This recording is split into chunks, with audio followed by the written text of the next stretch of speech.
An overnight shooting on Detroit's east side left 2 men dead and a third in the hospital. The scene, a horrifying bloodbath. Rod Maloney has the story. All that remains of the crime scene from this morning are the chalk marks on the ground where Detroit police found the shell casings from 2 guns. Heavy weaponry brought to bear against 3 men who had just come home from work, and 1 man was getting dropped off at his home. Detroit police got the call around 3 a.m. An individual who lived in the residence came down to open the door for one of the individuals inside the vehicle. As she was approaching the door, she heard about 30 gunshots. The gunman lay in wait, 2 different weapons used, one of them an AK-47, the other a .40 caliber handgun.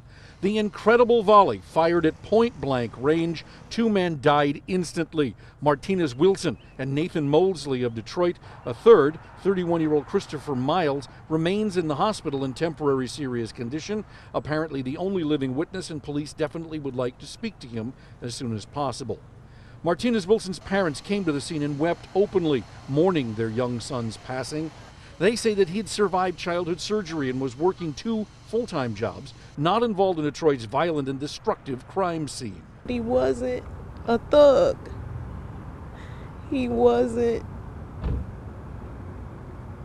this. My baby, he was just trying.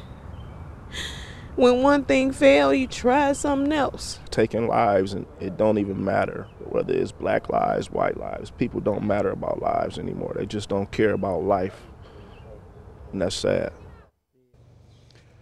Indeed, it is sad. Detroit police do not have any suspects in this case. They're stumped, actually, because they say that these 3 men worked together at a local chain restaurant and don't know how it is or why it is that they ended up being gunned down so brutally in this fashion. Back to you. Obviously, Raj, so many people keep quiet on cases like this. What are police saying about how they might solve this crime?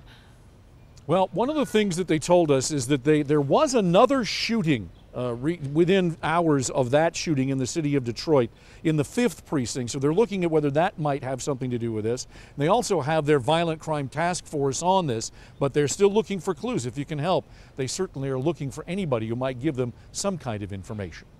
All right, Rod Maloney reporting live. Thank you, Rod.